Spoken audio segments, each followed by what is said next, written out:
저희를 떠나 다시 배에 올라 건너편으로 가시니라. 제자들 가져가기를 잊었으니 배에 떡 한 개밖에 저희에게 없더라. 예수께서 경기하여 가라사대 삼과 바리새인들의 누룩과 헤롯의 누룩을 주의하라 하신대. 제자들이 서로 말하기를 이는 우리에게 떡이 없으시로다 하거늘 예수께서 아시고 이르시되 너희가 어찌 떡이 없으므로 운운하느냐. 아직도 알지 못하며 깨닫지 못하느냐. 너희 마음이 둔하냐. 너희가 눈이 있어도 보지 못하며 귀가 있어도 듣지 못하느냐. 기억하지 못하느냐. 내가 떡 5개를 5,000명에게 떼어줄 때 조각 몇 방울을 거두었더냐. 가로되 12이니이다. 또 너희에게 4,000명에 떼어줄 때에 조각 몇 방울을 거두었느냐. 가로되 7이니이다. 21절은 같이 읽겠습니다. 가라사대 아직도 깨닫지 못하느냐 하시니라. 예, 거기까지 읽겠습니다. 오늘이 5월 15일입니다. 달력에 보니까 오늘 스승의 날이다 그렇게 적어져 있습니다. 그래서 예수님이 이 땅에 오셔서 스승으로서 하늘나라의 복음을 전했고 또 제자들을 택해서 또 사도들로 하여금 하나님의 말씀을 전하는 그러한 그 스승의 일을 했죠. 스승은 가르칠 뿐만 아니라 몸소 그것을 실천함으로써 본을 보이는 그러한 삶을 살았습니다. 자, 오늘은 이제 마가복음 8장을 읽었습니다. 이 마가복음 8장 속에서 하나님께서 이 세상에 오셔서 예수 그리스도가 이 세상에 오셔서 역사하신 일하신 그 내용이 무엇인지를 우리가 알고 우리의 믿음을 거기에 맞춰서 올바른 믿음과 삶을 사는데 중요한 한 시간이 됐으면 하는 그런 마음입니다. 자, 8장 1절을 읽으면서 또 한번 살펴보도록 하겠습니다. 8장 1절 그 즈음에 또 큰 무리가 있어 먹을 것이 없는지라 예수께서 제자들을 불러 이르시되 그랬습니다. 그 즈음에 또 큰 무리가 있어. 그 즈음이면 어떤 즈음입니까? 여러분은 지지난주에 공부했던 내용들을 다 기억하지 못하지요. 한번 살펴보면 예수께서 두로와 시돈을 거쳐서 데가볼리를 통과해가지고 갈릴리 호수 근처로 가셨습니다. 이때 사람들이 귀먹고 어눌한 자를 데리고 와서 예수님께 안수해 주기를 요청했던 사건이 있었죠. 그래서 예수님이 이 귀먹고 어눌한 자를 따로 데리고 가서 손가락을 그의 양귀에 넣고 침을 뱉어서 혀에 손을 대니까 대시면서 하늘을 우러러 탄식하시며 이르시되 에바다 하니까 이는 열리라는 뜻으로서 그의 귀가 열렸다 그런 내용을 우리가 봤습니다. 그래서 이 에바다 하는 말은 무엇이냐 하면 닫혀 있었는데 닫혀 있지 않으면 열리라 그런 말 할 필요가 없지 않습니까? 그래서 닫혀 있는 귀가 열리는 그러한 일이 일어났죠.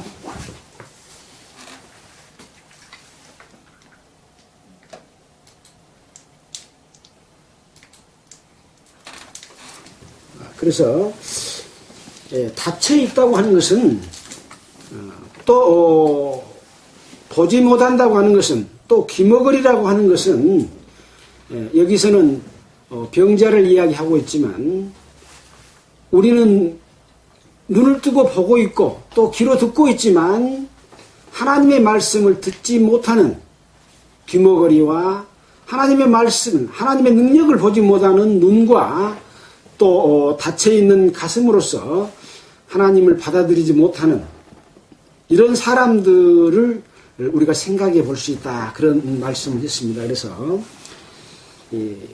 예수 그리스도의 능력으로서 닫혔던 귀가 열리고 혀가 열리니까 곧 풀려 말이 분명하더라 그랬습니다. 그래서 예수님의 능력을 체험하면 애매했던 궁금했던 그런 모든 사항들이 확실하게 예수님을 만난 사실에 대해서 예수님이 나에게 이루어진 사실에 대해서 분명하게 말할 수 있다. 그런 체험이 없다고 하는 것은 아직도 닫혀있는 눈과 귀와 혀와 마음을 가지고 있는 것 아닌가 하고 자기 자신을 살펴봐야 된다. 또 성경을 읽어도 성경이 어렵고 무슨 말인지 잘 이해가 안 되면 내가 아직 열리지 못한 사람이지 않는가 그런 생각을 해봐야 되겠죠.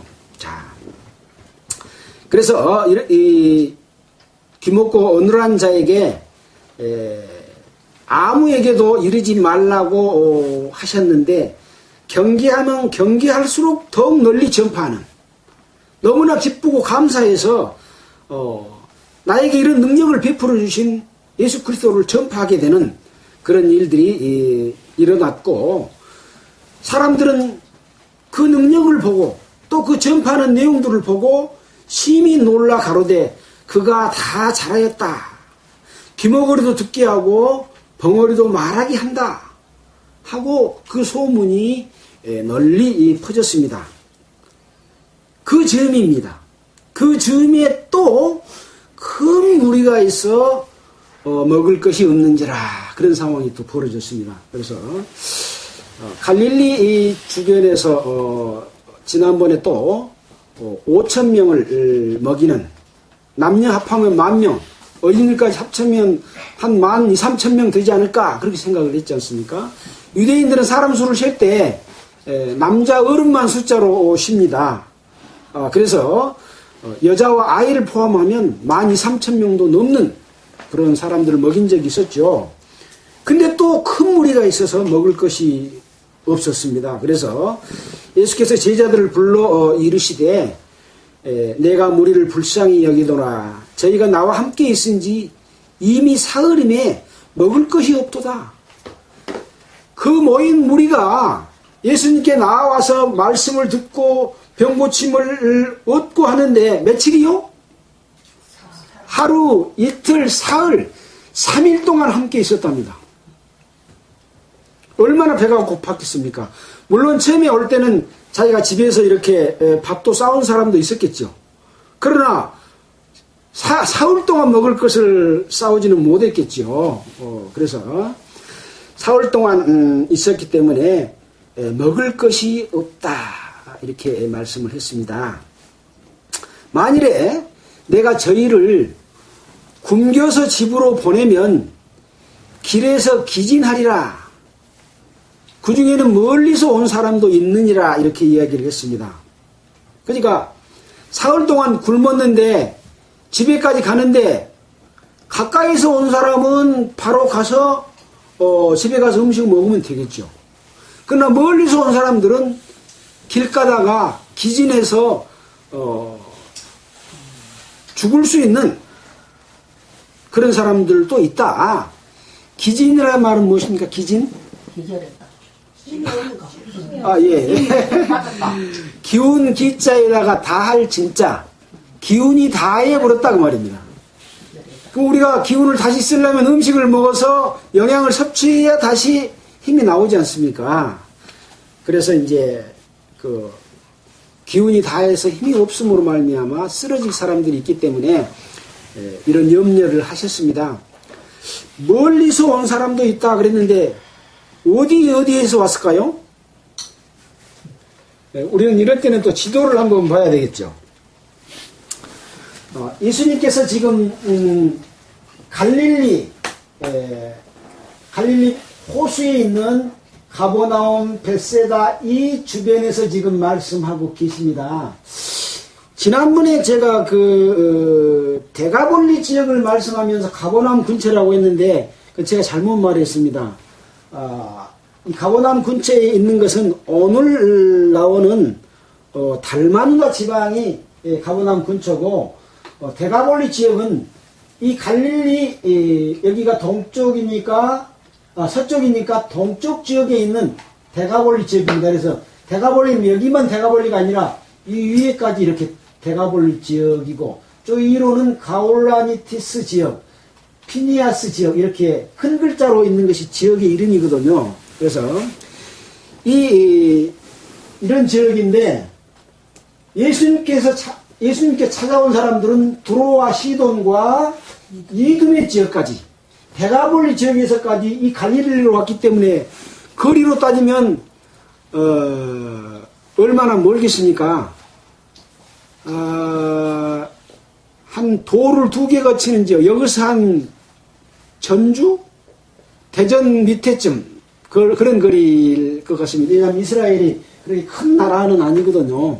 그래서 그런 정도 거리일 것 같습니다. 그러나 그때 당시는 지금처럼 버스를 타고 KT를 타고 비행기를 타고 다니는 시절이 아니고 걸어서 가는 때고 또 배 타고 가는 그런 시기이기 때문에 적어도 거기까지 가려면 이틀 3일 이렇게 걸려야 되는 그런 거리였습니다. 그래서 멀리서 온 사람도 있다 하고 염려를 했습니다.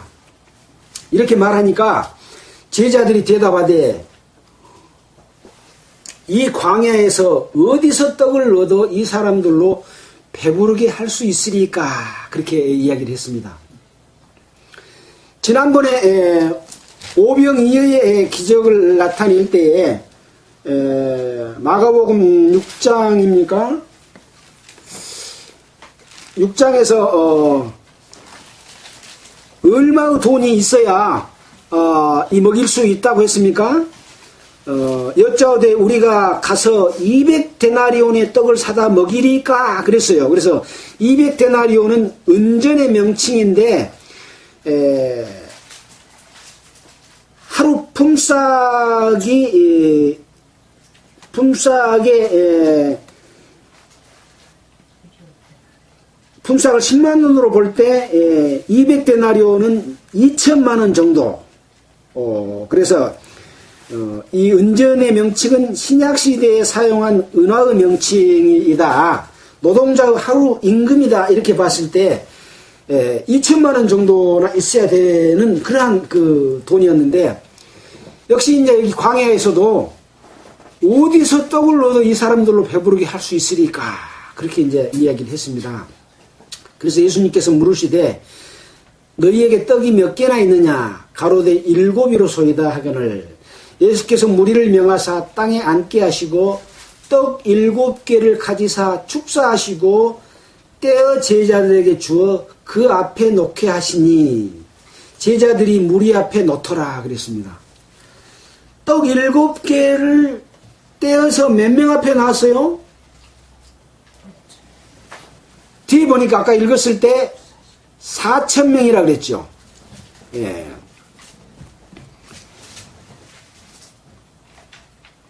구절에 사람은 약 4,000명이었더라 그랬어요. 그럼 여기서도 남자 수만 4,000명이기 때문에 여자까지 합치면 8,000명 또 아이들까지 합치면 10,000명 정도 될 수 있겠죠. 자, 떡 7개를 떼어서 이렇게 떼어갖고 10,000명을 떼어주려면 얼마나 쬐깐하게 떼어야 뛸 수가 있겠습니까? 여러분 떡 7개로 10,000명 띄줄 기술이 있습니까? 참 신기하죠. 그래서 이제 여기는 안 적어졌는데 궁금해요. 뗄 때 떡이 계속 커졌을까? 그러나 못 떼었을 수도 있지 않습니까? 떼어도 또 있고 떼어도 또 있고 떼어도 또 있고 아마 그랬을 것 같아요. 아마 떼어서 준 사람도 놀랬을 것이고 그것을 받는 사람도 깜짝 놀랐을 것이지 않겠습니까? 자, 그래서 4,000명, 8,000명, 10,000명 앞에 떼어놨습니다.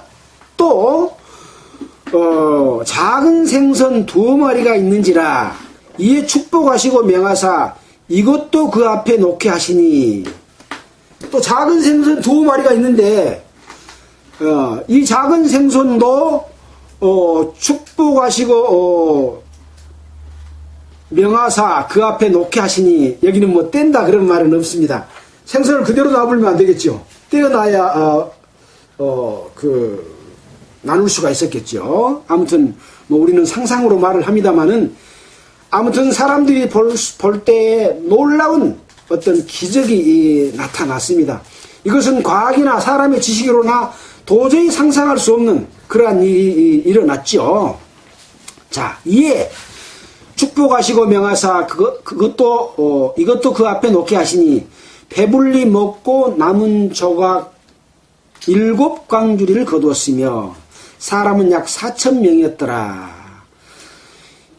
예수께서 저희를 흩어보내시고 그렇게 되어 있습니다. 그래서 이 먹고 남은 조각이 7광주리니까, 광주리가 뭡니까? 이렇게 떡 담은 석작 같은 그런, 우리 석작 있잖아요. 그런 석작에 7광주리가 나왔다. 그러니까 떡 7개와 생선 2마리를 먹고 나왔는데 7광주리를 채운 거예요. 놀랍지 않습니까? 그래서 예수 그리스도께서는 사람의 행하는 그런 행함이 아니라 창조주의 능력을 가지고 그렇게 부풀어서 양을 많게 하실 수도 있는, 또 물로 포도주를 만들 수도 있는, 또 바람을 명해서 잔잔하게 할 수도 있고 물 위로 걸어갈 수도 있는 그런 능력을 가지신 누구라고요? 바로 창조주인 하나님이 사람의 몸을 입고 이 땅에 오신 분이다 하는 것을 이스라엘 백성들에게 알려주기 위한 것이죠. 또 한 가지 의미는 어떤 의미가 있습니까? 이 떡을 먹음으로 말미암아 배고파서 굶어 죽지 않고 생명을 얻는 그러한 효과가 있다는 것을 알려주고 있습니다. 자, 이 말씀 속에는 어떤 의미가 있느냐 하면은, 예수님께서, 요한복음에 보면, 요한복음을 한번 보겠습니다. 요한복음 6장 32절을 한번 보도록 하겠습니다. 요한복음 6장 32절. 제가 읽겠습니다. 못 찾으시면, 또, 들으시면서 6장 32절. 예수께서 이르시되 내가 진실로 진실로 너에게 이르노니 하늘에서 내린 떡은 모세가 준 것이 아니라 오직 내 아버지가 하늘에서 내린 참떡을 너희에게 주시나니 하나님의 떡은 하늘에서 내려 세상에게 생명을 주는 것이니라. 이 말은 무슨 말이냐 하면, 이스라엘 백성들이 애굽 땅에서 출애굽해가지고 광야로 갈 때에 배고팠을 때 하늘에서 떡을 내려서 먹게 했습니다. 만나와 메추라기를 주었던 그런 일이 있지 않습니까? 그래서 그때 광야에서 만나를 먹었다. 그러면서 예수께서 이르시되 내가 진실로 진실로 너에게 이르노니 하늘에서 내린 떡은 모세가 준 것이 아니라 오직 내 아버지가 하늘에서 내린 참떡을 너에게 주시나니 하나님의 떡은 하늘에서 내려 세상에게 생명을 주는 것이라. 저희가 가로되 주여 이 떡을 항상 우리에게 주소서 그렇게 말하니까 예수께서 가라사대 내가 곧 생명의 떡이니 내게 오는 자는 결코 줄이지 아니할 터이요 나를 믿는 자는 영원히 목마르지 아니하리라. 그래서 예수님은 내가 곧 하늘에서 내려 세상에 내가 떡이다. 이렇게 말을 하고 있습니다. 내가 곧 생명의 떡이니 내게 오는 자는 결코 줄이지 않는다. 그럼 예수님이 생명의 떡이면 예수님을 먹어야지 줄이지 않지 않습니까? 그래서 우리는 또 신약 성경 가운데 예수님이 십자가에 못 박혀 돌아가시기 전에 자기 떡을 떼어서 축사하시고 나눠주시면서 이것은 내 몸이다, 내 살이다 하고 떼어줘 주셨고 또 포도주를 주시면서 이것은 내 피다, 이것을 기념해서 내 한 몸에 모든 사람이 참여하게 될 것에 대해서 말씀을 했습니다. 이제 뒤에 이제 또 보면은 40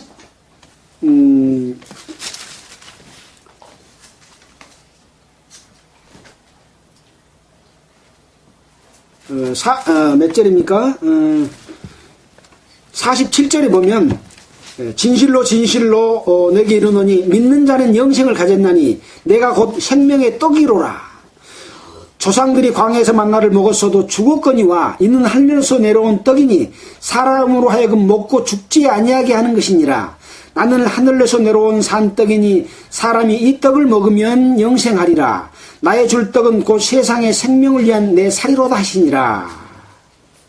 이렇게 말씀을 했고, 이 떡인 내 자신을, 내 살을 먹으라, 이렇게 이야기를 했습니다. 바로 이 7병2호로 4,000명을 먹이시고 5병2호로 5,000명을 먹이셨던 이 성경 말씀의 기록은 예수님 자기 자신이 떡이 되어서 많은 사람들의 생명을 구할 것을 하나의 그림자로 보여주는 그러한 일이라고 하는 것을 우리는 생각해 볼 수가 있습니다. 그래서 단순하게 떡 7개와 생선 2마리로 4,000명을 먹였다 하는 의미를 떠나서 바로 그런 내용이 있다고 하는 것을 우리는 생각해 볼 수가 있습니다. 바로 이 7병2호의 기적도 이 갈릴리 지역에서 있었던 일들이기 때문에 이때 당시 사건하고 요한복음에서 말하는 사건하고 비슷한 시기에 있었던 그런 내용이라고 하는 것이죠. 자,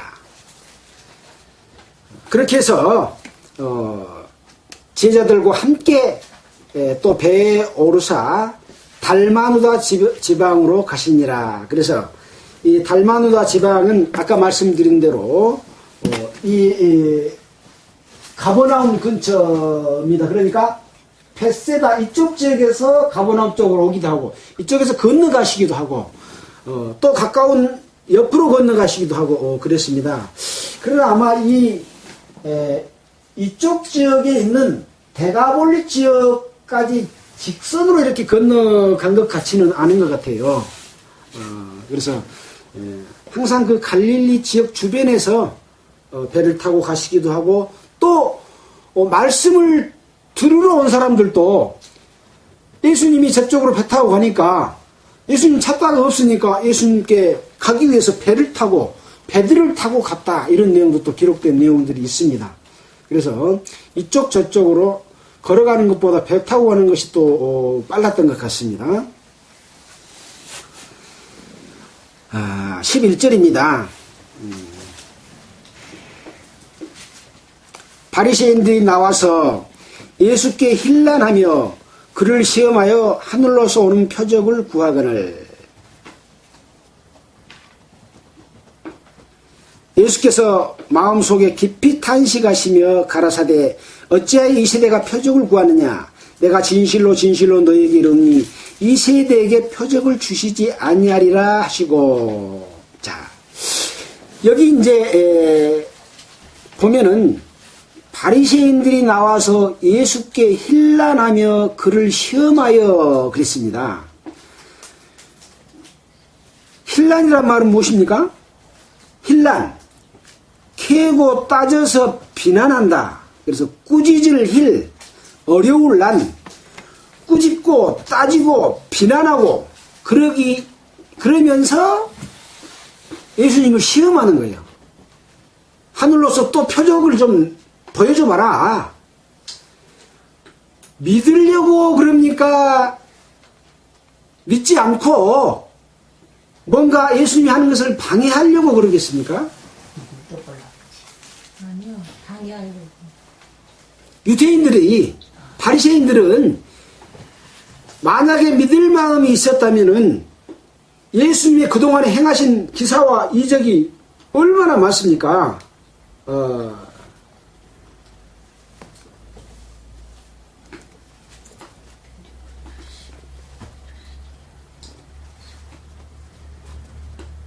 이제 마가복음 1장에서부터 보면 귀신 들린 사람의 귀신을 쫓아내고 시몬 장로의 열병을 치료하고 또 각색병든 많은 사람을 고쳤고 또 문둥병자를 고치고 또 지붕 위에서 달아내린 중풍병자를 고쳤고 또 안식일에 회당에서 한편 마른 손 사람을 고쳤지 않습니까? 그때도 안식일 날 예수님이 표적을 행한가 일을 한가 안 한가 보면서 또 예수님을 시험했던 또 그런 일이 있고 또 제자들이 밀밭 사이로 갈 때 밀을 이렇게 훑어서 먹으니까 왜 하지 못할 일을 하느냐, 또 음식을 먹을 때 씻지 않는 손으로 먹으니까 왜 장로들의 유전을 위반하느냐, 계속해서 이 바리새인과 종교 지도자들, 서기관들과 장로들 이런 사람들은 예수님이 행하시는 그 기사와 능력을 사사건건 물고 늘어져서 공경에 빠뜨리려고 하고 또 어떻게 하면 예수를 저런 일을 못하게 할까 하고 하는 생각을 갖고 있는 겁니다. 그래서 지난번에 우리가 배웠듯이 이런 능력을 행하니까 헤롯 왕과 바리새인들이 함께 의논해서 뭐라 그랬습니까? 어떻게 예수를 죽일고 의논하니라 그랬습니다. 왜 그랬다 그랬습니까? 이 바리새인과 서기관과 장로들과 대제사장 이런 사람들은 여호와 하나님을 잘 믿는, 또 자기들의 조상을 철저하게 섬기고 조상들의 그 전하해준 유전과 말들을 또 율법을 가지고 거기에 부칙과 세칙을 만들어서 그것을 막 지키면서 자기들은 하나님을 잘 섬긴다고 하는 그런 사람들인 거예요. 근데 예수님이 와서 그런 자기들의 행위에 대해서 칭찬과 축복의 말씀을 해주고 자기들에게 어떤 은혜를 베풀고 더 그 권세를 준 게 아니라 죄인과 병든 사람과 귀신 들린 사람과 이 세상에서 천대받고 스스로 죄인이라고 하는 사람들과 함께 하면서 그들에게 하늘나라의 복음을 전파하니까 얼마나 불만이 가득했겠습니까? 왜 우리를 배척하고 죄인들과 함께 잡수시냐? 세리들과 친구다! 라고 이야기를 한 거죠. 근데 예수님께서는 그들을 향해서 독사의 자식들이라고 이렇게 말을 합니다. 독사는 뭡니까? 마귀입니다. 에덴 동산에서 뱀이 아담과 이브를 꼬여서 범죄케 했던 그 마귀가 바로 독사거든요. 뱀이거든요. 그래서 독사의 자식들이다 너희들은, 그렇게 이야기를 한 겁니다. 그래서 이 바리새인들이 또 등장해서 예수를 힐난한 겁니다. 지난번에 또 이렇게 비방했던 내용들은 방금 말씀드린 것처럼 예수를 향해서 중풍병자를 고칠 때에 일어나 걸으라 그렇게 말한 것이 아니라 네 죄사함을 받았느니라 그렇게 말을 하니까 죄를 용서해 줄 사람은 하나님밖에 없는데 어떻게 네가 사람으로서 목수의 아들로서 죄를 용서해 준다 할 수 있느냐, 참남하다 그렇게 말을 했지 않습니까?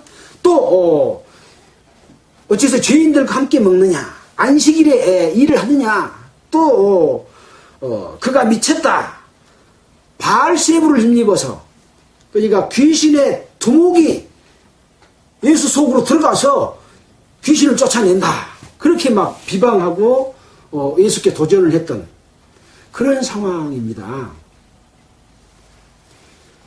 지금도 마찬가지죠. 지금은 이제 예수 그리스도의 복음이 전 세계에 전해졌고 예수를 통해서 먹고 사는 사람들, 권세를 누리고 사는 사람들이 이 땅에, 이 지구상에 얼마나 많습니까? 우리 한국만 하더라도, 우리 고국만 하더라도 예수 이름을 가지고 먹고 사는 사람들이 한두 사람입니까? 엄청나게 많죠. 그들이 정말로 예수 그리스도께 합당히 행하고 예수께서 가르친 대로 하고 있고 그 역사를 따르고 있다면 그들은 여기서 말한 대로 그 은혜를 입은 사람들이겠지만은 구원받은 적도 없고 거듭난 적도 없어.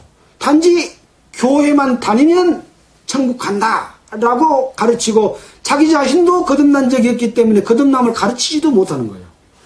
근데 거듭난 복음을 전하면 자기들이 그동안에 가르쳤던 내용들이 성경에 있는 내용대로 가르치지 못했기 때문에 도전을 받기 때문에 거기에 대해서 싫어하고 또 저 사람들은 이단이야, 저 사람들은 마귀에 속한 자다 하고 이렇게 오히려 올바른 말을 하는, 성경대로 말하는 사람을 배척하고 따돌리는 이러한 일들이 일어나고 있는 것이죠.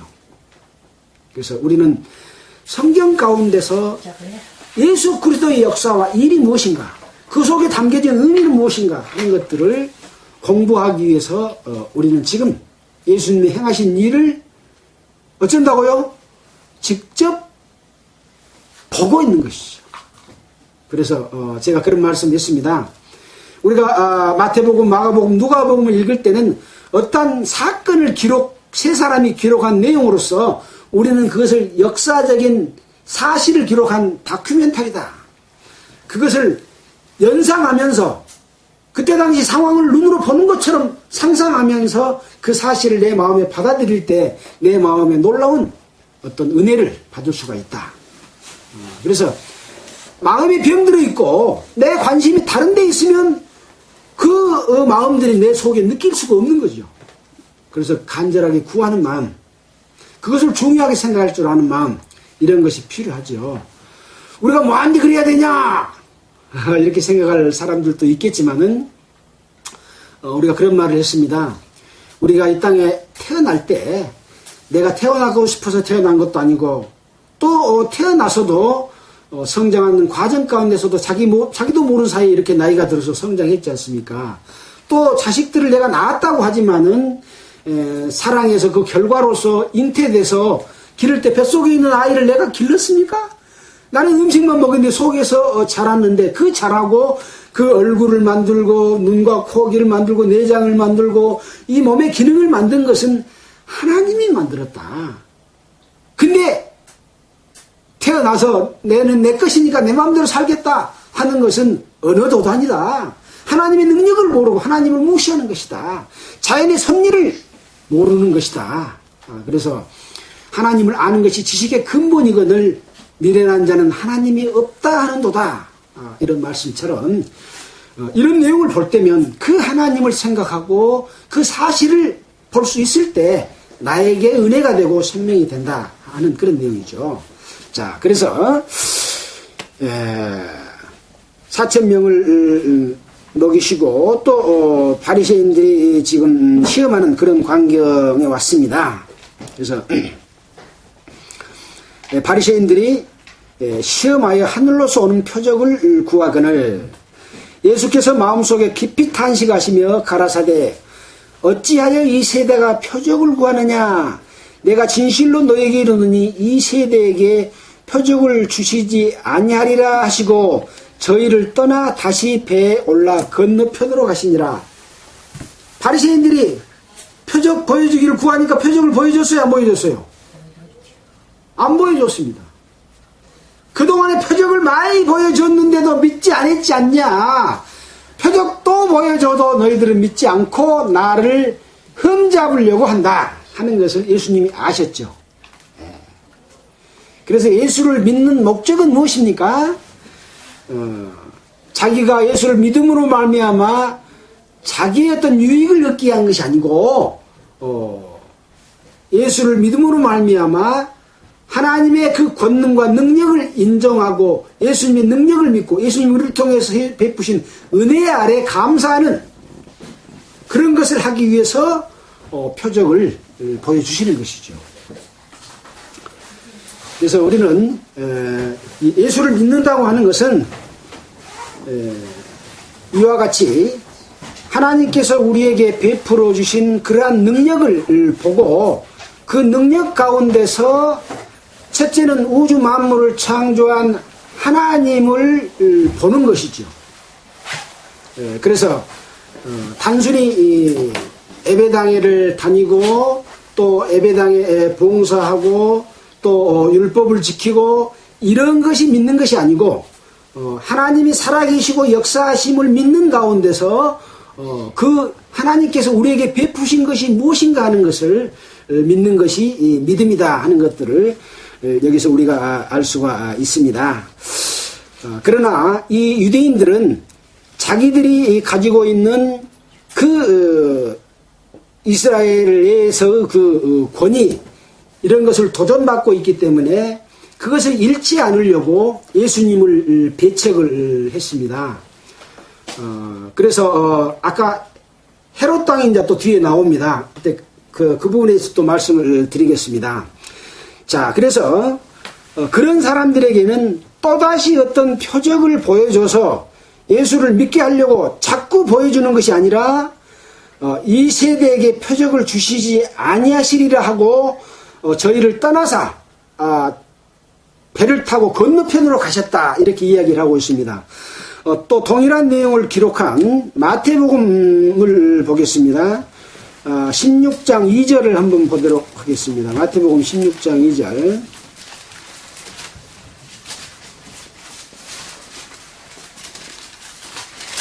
여기 보니까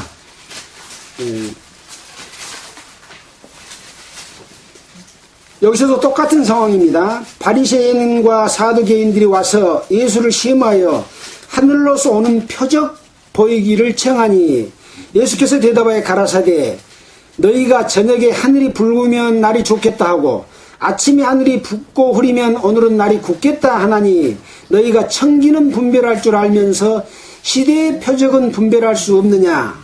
악하고 음란한 세대가 표적을 구하나 요나의 표적밖에는 보여줄 표적이 없느니라 하시고 저희를 떠나가시다. 이렇게 기록이 되어 있습니다. 그러니까 동일한 어떤 한 사건이 있었는데 마태가 기록한 것하고 마가가 기록한 것하고 내용이 좀 다르죠.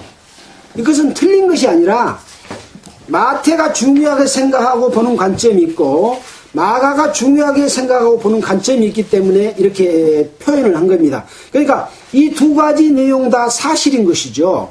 그래서 이 유대인들이 바리새인과 사두개인들이 표적을 구하니까 저녁에 하늘이 붉으면 날이 좋겠다. 여러분 저녁 때 해가 질 무렵에 서쪽에 이 날이 붉으면 그 다음날 날이 좋아요 안 좋아요? 날이 좋겠다고 지금 어르신들이 다 이야기하잖아요.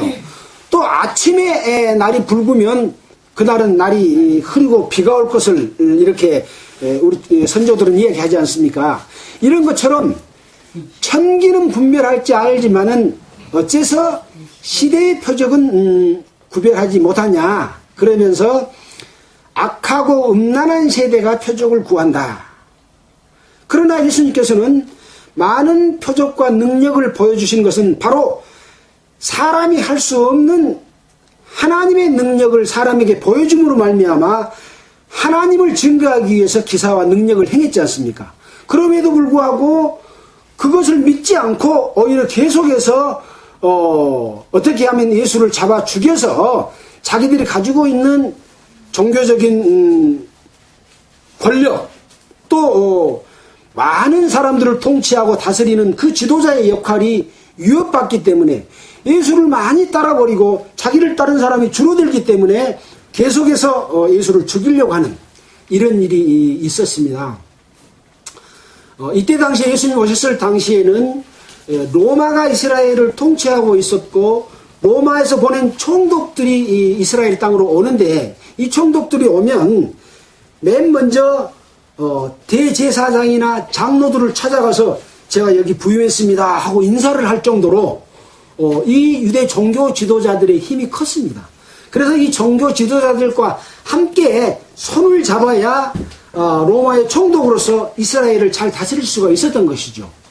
이 종교 지도자들하고 삐걱거리면 계속해서 소유가 일어나고 정치와 종교가 부딪혀가지고 너 정치 잘 못하니까 로마로 압송 해서 데리고 가버리고 다른 사람을 보내고 이런 일이 있었기 때문에 이 로마의 정치 권력마저도 이 유대 종교 지도자들의 그 권력을 이렇게 보호해주는 그런 상황이었는데 예수님 오셔갖고 이 정치 지도자, 종교 지도자들을 칭찬해야 될 텐데 오히려 독사의 자식들이라 하고 이렇게 하면서 죄인들과 함께 먹고 또 세리들과 먹고 하니까 속에서 이렇게 시기와 질투가 일어나서 결국은 구약 성경에 예언된 그대로 오신 예수님을 십자가에 못 박혀 죽이는 이러한 일들이 일어났던 것이죠.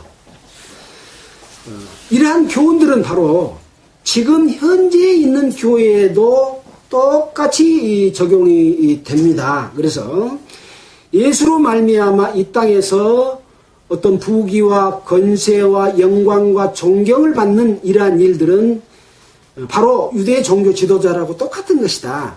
그래서 정말로 올바르게 복음을 전하는 이러한 사람들은 핍박과 고난 속에서 성도들을 섬기고 사랑하고 봉사하는 이러한 모습을 실질적으로 행동으로 보이며 살아가는 그런 사람들이라고 할 수가 있죠. 그래서 이 땅에도 많은 기독교가 전파됐지만 대부분의 기독교는 이렇게 기업화되고 변질이 되어 있지만 그 중에서도 올바르게 전한 분들이 상당히 많이 있습니다. 우리는 인터넷을 통해서도 그런 것들을 찾아볼 수가 있고 그런 사람들과 교류를 확대해 가기를 항상 바라기 때문에 또 어제도 순천에 가서 이렇게 목사님을 만나 뵙고 함께 교제했던 그런 일을 했죠. 자, 또 보겠습니다. 이제 그런 사람들에게는 다시 보여줘요, 안 보여줘요? 안 보여줍니다. 안 보여줍니다. 그래서 예수를 믿을 수 있는 기회는 계속 있는 것이 아니라 한번 배척을 하면 그 사람 마음이 강팍해져서 나중에는 다시 믿으려고 해도 믿어지지 않는 일이 벌어지는 것이죠. 바로 이스라엘 백성들에게 그것을 적용해서 말씀했던 내용들이 있습니다. 또 그것을 또 찾아보도록 하겠습니다. 먼저 14절 이후를 보면서 또 보겠습니다. 제자들이 떡 가져오기를 잊었음에 배에 떡 한 개밖에 저희에게 없더라. 예수께서 경계하여 가라사대 삼가 바리새인들의 누룩과 헤롯의 누룩을 주의하라 하신대 제자들이 서로 의논하기를 이는 우리에게 떡이 없음이로다 하거늘. 지금 제자들이 떡 가져오기를 잊었습니다. 다시 이제 배에 올라타서 건너편으로 갔지 않습니까? 그래서 이제 이 베세다 지역에서 가버나움 지역 이쪽으로 다시 이제 건너온 겁니다. 그러면서 이제 예수께서 경계에서 가라사대, 경계라고 하는 말은 뭡니까? 주의할 것이 있다. 경계경보, 그 다음에 공수경보 내리지 않습니까? 주의할 일이 생겼다. 뭐냐?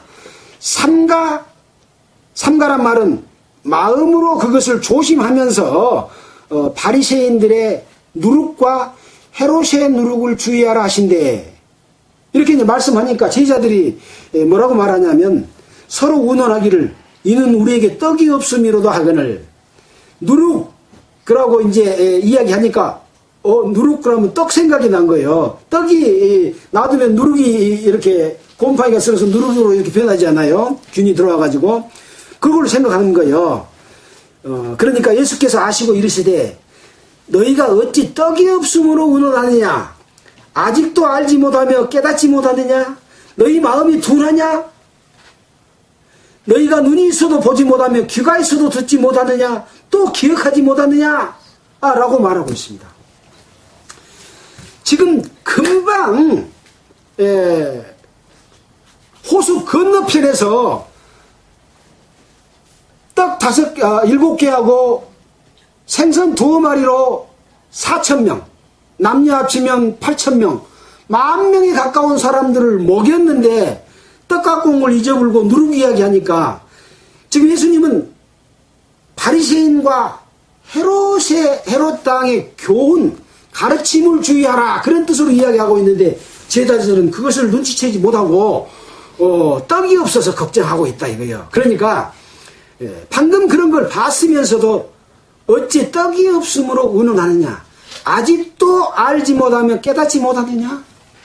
아직도 먹는 문제 가지고 그걸 생각하고 지금 보고 있냐? 먹는 것이 중요하냐? 이 이야기입니다. 그래서 예수님을 따라다니는 사람 중에서는 먹고 배부른 까닭이라 그런 사람이 있어요. 요한복음에 보면 그런 내용이 나와 있는데, 그래서 많은 사람들은 먹고 배부른 까닭에 또 자기 병을 낫기 위해서 이렇게 왔지만, 진정으로 예수님이 그들의 병을 고쳐주고 보리떡 5개와 물고기 2마리로 5,000명을 먹이는 이런 일을 행하신 것은 자기 자신이 떡이 돼서 이 많은 사람들을 구원해내고 하나님의 자녀가 될 것에 대해서 이야기를 하고 있는 것인데, 그것을 아직 눈치채지 못하고 먹는 문제 가지고 아직도 생각하고 있으니까 얼마나 마음이 답답했겠습니까? 예, 그런 거죠. 마찬가지로 예수 믿고 잘 먹고 잘 살려고 예수 믿는 사람이 얼마나 많습니까? 근데 정작 예수님께서 전하고자 하시는 것은 바로 예수 그리스도를 믿음으로 말미암아 예수님께서 행하신 그 이루어주신 일을 보고 믿고 하나님의 자녀가 되는 것, 그래서 영원히 생명을 얻고 영원히 죽지 않는 천국에 갈 것을 전파하고 계시는데, 이 사람들은 딴장 보고 있는 거예요. 딴장 보고 있는 거예요. 그러니까 답답해서 그런 말씀을 하시는 겁니다. 자, 그래서 너희가 눈이 있어도 보지 못하며 귀가 있어도 듣지 못하느냐, 또 기억지 못하느냐, 조금 전에 있었는데 또 기억지 못하느냐. 그래서 아까 그런 말씀을 드렸죠. 귀 먹고 어눌한 자를 고쳐주니까 바로 귀가 열리고 또 혀 맺힌 것이 풀려서 말이 분명하더라. 예수를 보고 예수를 믿으면 말이 분명해집니다. 천국에 갈 것 같기도 하고 못 갈 것 같기도 하고, 이렇게 살면 올바르게 사는 삶일 것 같기도 하고 이렇게 살면 잘못 사는 삶일 것 같고, 애매한 것이 아니라 예수를 믿는 삶은 분명한 삶인데, 어떤 것이 옳은지 그런지도 모르고 쫄쫄 따라다니고 자기 믿음은 없고 헤매고 있는 사람들이 얼마나 많나, 그런 이야기죠. 그래서 바로 너희가 눈이 있어도 보지 못하고 귀가 있어도 듣지 못하느냐. 그래서 예수님께서는 그 보지 못하는 눈을 떠주기 위해서 소경의 눈을 뜨게 한 것이고, 또 귀머거리, 하나님의 말씀을 듣지 못하는 귀머거리입니다. 그래서 심지어는 이런 말씀을 했습니다. 너희가 본다고 하니 죄가 있다. 차라리 보지 못했다면 죄가 없다. 라고 말씀을 유대인들이 했던 것처럼, 우리가 눈으로 보고 있지만 우리가 눈으로 봐서 우주 만물을 창조하신 하나님을 느껴야 될 것이 진정한 눈인데, 세상의 그 영화와 부귀와 내가 즐기고 누릴 것만 보고 내가 어떤 것을 가질 것만 보고 그것만 보는 눈은 소경이다, 이런 이야기죠. 그래서 참으로 우리 영혼 가운데, 우리의 영 가운데 하나님을 볼 수 있는 눈이 있을 때, 예수를 통해서 눈이 뜨여지면은 하나님이 보이고 하나님의 역사가 보이고 하나님께 어떻게 사는 것이 올바른 삶인 것을 볼 수 있다고 하는 그런 내용입니다. 자, 그래서 또 기억지 못하느냐 하고 이야기를 했습니다. 또 19절에는 내가 떡 5개를 5,000명에게 떼어줄 때 조각 몇 바구니를 거두었더냐, 가로되 12입니다. 물고기 2마리와 떡 5개로 5,000명을 먹이고 남은 광주리가 몇 개였냐? 12광주리였다.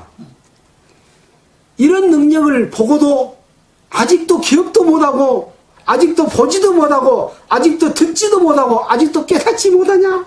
그렇게 이야기를 한 거예요. 네. 물 위로 온 거 걸어오신 예수님, 또 바다를 명해서 잔잔하라 하니까 그 호수의 바람이 잔잔해지는 이런 것들을 보고도 아직도 알지 못하느냐? 그러니까 참 신기한 것은 예수님의 제자들마저도 그런 능력을 행하고 있는데, 제자들마저도 예수님의 실체를, 예수님의 뜻을 올바로 이해하지 못했다고 하는 것은 무엇을 의미하겠습니까? 지금 교회를 밤낮으로 열심히 이렇게 다니고 봉사하고 11조 내고 막 이렇게 하고 교회를 열심히 다니고 있는데, 진정 하나님의 뜻을 보지 못하는 사람들이 너무나 많은 것이죠. 그래서 소경이 소경을 인도하면 둘 다 구덩이에 빠진다고 하는 말을 했던 것처럼, 바로 지금 예수님을 향해서 계속 도전의 말을 하고 있는 바리새인들과 서기관들을 향해서 지금 이야기하고 있는데 제자들마저도 이것을 알지 못하기 때문에 너무나 안타까운 마음으로 이런 말씀을 하고 계신다 하는 것들을 우리는 알 수가 있습니다. 자, 그래서 제자들에게 물어보니까 가로되 12입니다. 12바구리를 거두었습니다. 라고 말을 했어요. 또 7개를 4,000명에게 떼어줄 때에 조각 몇 강주를 거두었더냐? 가로되 7입니다. 7강주를 거두었습니다. 대답은 잘하네. 라고 이제 그런 생각을 했겠죠. 자, 그래서 21절에 보면 가라사대 아직도 깨닫지 못하느냐 하시니라. 그래서 이 예수님께서 이 땅에 오셔서 많은 기사와 능력을 행해서 보이신 이유는 지금처럼 과학이 발달해서 성경 말씀에 기록된 이러한 내용들이 에덴 동산이 있었다든지 또 그 위치가 어디고 석유가 어떻게 해서 나오고 하는 부분들이 성경을 통해서 거기에서 역청구덩이를 통해서 유전을 발견해내고 또 에덴 동산의 위치가 밝혀지고 또 노아의 홍수가 있어서 그 배가 발견되고 이러한 모든 일 또 홍수가 일어나서 전 세계가 물로 덮였다고 하는 증거들을 과학적으로 증명해내고 이런 것들을 통해서 많이 알 수가 있는 지금은 세상이잖아요. 그러나 그때 당시에는 하나님의 능력을 직접 봄으로 말미암아 알 수 있었던 그런 세대였기 때문에 예수님께서 직접 오셔서 그런 기사와 능력을 행했습니다. 첫째는 귀신을 쫓아냈고 또 문둥병자를 고쳐주고 또 귀먹고 소경을 고쳐주고 안진뱅이를 일어나기고 다 이런 일들은 바로 병을 고쳐주기 위한 것이 목적이 아니고 하나님의 능력이 있음을 나타내 보이고 내가 우주 만물을 창조한 바로 신이다. 그리고 나를 통해서 내가 너희들을 구원할 수 있다라고 하는 것을 믿고 예수님께서 이루는 사실을 믿게 하기 위해서 능력을 베푸셨던 것이죠. 그래서 생각해 보면 그때가 믿기가 쉬웠을까? 지금이 믿기가 쉬웠을까? 여러분 언제가 믿기가 쉬울 것 같아요? 지금입니다. 지금이요? 예, 좋습니다. 어떤 사람은 그때 예수님을 내가 직접 봤으면 나는 그냥 분명히 믿었을 것이다. 그렇게 생각하는 사람도 있을 겁니다. 그러나 그런 이야기를 했죠. 부자와 나사로가 있었는데 나사로는 이제 하나님을 잘 섬겨서 천국에 갔고 부자는 지옥에 갔는데 이 부자가 나사로를 이 지옥으로 보내서 내 혀끝에 물 한 방울 떨어뜨려 주게 하십시오. 그러니까 거기는 구덩이가 있어서 건너갈 수가 없다. 그러니까 이 부자가 그러면 이 나사로를 저 세상에 다시 살려보내서 우리 가족들 좀 전도하게 해주십시오. 라고 하니까 뭐라고 그랬습니까? 이 세상에서 믿지 못하면 죽은 사람이 살아나서 가서 말하더라도 믿지 않을 것이다 그랬습니다. 예. 왜 예수님이 기사와 표적을 행했는데도 불구하고 자꾸 예수님을 시험하기 위해서, 공경에 빠뜨리기 위해서, 죽이기 위해서, 모사를 꾸미기 위해서 보여주라고 하는 자들에게 다시 표적을 안 보여줬습니까? 바로 그런 겁니다. 예수를 믿을 만한 증거, 하나님을 믿을 만한 증거가 마음에 왔을 때는 그것을 붙들어야 됩니다. 기회가 항상 온 것은 아니죠. 보통 때는 우리가 하나님을 생각하지 못하고 삽니다. 그러나 교통사고가 나서 내가 죽을 지경에 갔을 때 아이고 하나님 나는 어디서 왔다가 어디로 갑니까? 내가 죽게 되면 끝납니까? 아니면 지옥이 있습니까? 천국이 있습니까? 내가 이걸 좀 배워야 되겠습니다. 하고 그걸 딱 붙들 수 있는 그런 마음이 있어야 되죠.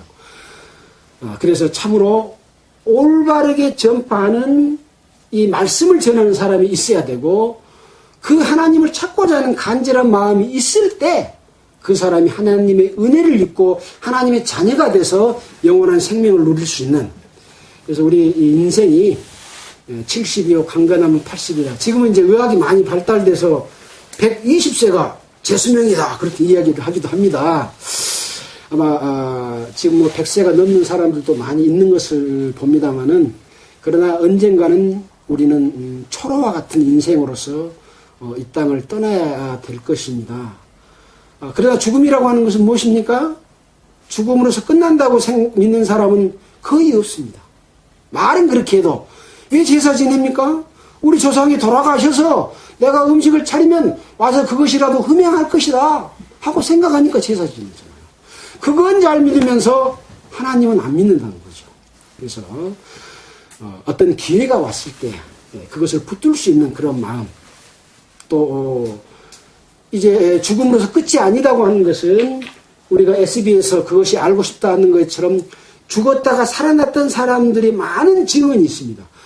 우리나라뿐만 아니라 전 세계에서도 그런 증언들이 있어서 죽었다 살아난 것에 대한 체험을 하는 사람들의 기록은 얼마든지 책을 통해서도 우리가 볼 수 있는 것처럼 우리 인생은 짧은 인생 가운데서 진리를 찾는 것. 그래서 우리가 학교 다닐 때 이렇게 문에 저 위에 붙여놓은 거 보면 진리 탐구의 장 이렇게 붙여놨던 걸 봤는데 지금은 그런 거 하나도 없는 것 같아요. 그래서 학문의 최종 목적은 진리 탐구입니다. 진리는 무엇입니까? 참된 이치입니다. 참된 이치는 바로 우주 만물 가운데 있고 이 생명의 법칙이고 그 근본은 하나님이시다고 하는 것이죠. 이것이 없이 내가 존재했고 내가 내 마음대로 살 수 있다면 하나님 안 믿어도 됩니다. 그러나 그렇지 못하다고 한다면 우리는 하나님 앞에 내 자신이 한번 꼬꾸라져서 굴복되고 하나님을 찾는 마음이 있어야 될 것이다. 그래서 구하라 그러면 주실 것이요, 찾으라 그러면 찾을 것이요, 문을 두드리라 그러면 열릴 것이다. 구하지 않는 자에게는 주시지 않기 때문에 그러면이라고 했습니다.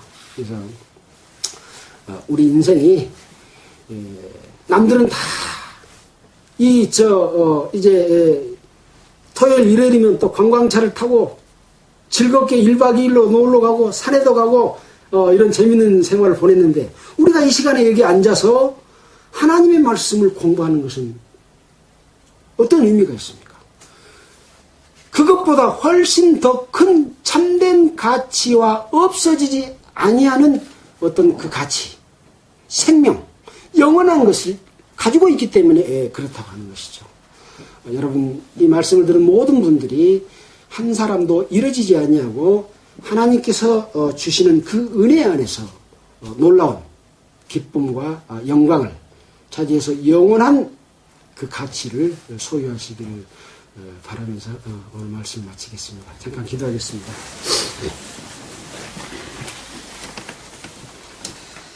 하나님 아버지, 참으로 감사와 감사를 드립니다. 우주 만물을 창조하신 하나님께서 성경을 통해서 우리에게 진리를 알려주시고 또 우리 죄를 자신이 십자가에 못 박혀 죽으심으로 오며 용서해 주시고 하나님의 자녀로 삼아주신 것을 감사합니다. 오늘은 또 마가복음에 기록된 4,000명을 먹이는 말씀을 통해서 또한 유대인들이 예수님을 계속해서 회방하고 도전하는 것에 대해서 그 의미가 무엇인지 또 어떤 마음으로 우리가 믿음을 가져야 되는지 삶을 살아야 되는지에 대해서 공부를 했습니다. 이 말씀 가운데서 참으로 그 뜻을 이해하고 그 말씀에 적합한 부합하는 그러한 삶을 살 수 있도록 우리에게 능력과 힘을 주시기를 간절히 바랍니다. 오늘 하루의 모든 삶과 앞으로 인생의 모든 삶 가운데서도 주님 우리를 주관하여 주시고 우리를 이끌어 주시기를 원합니다.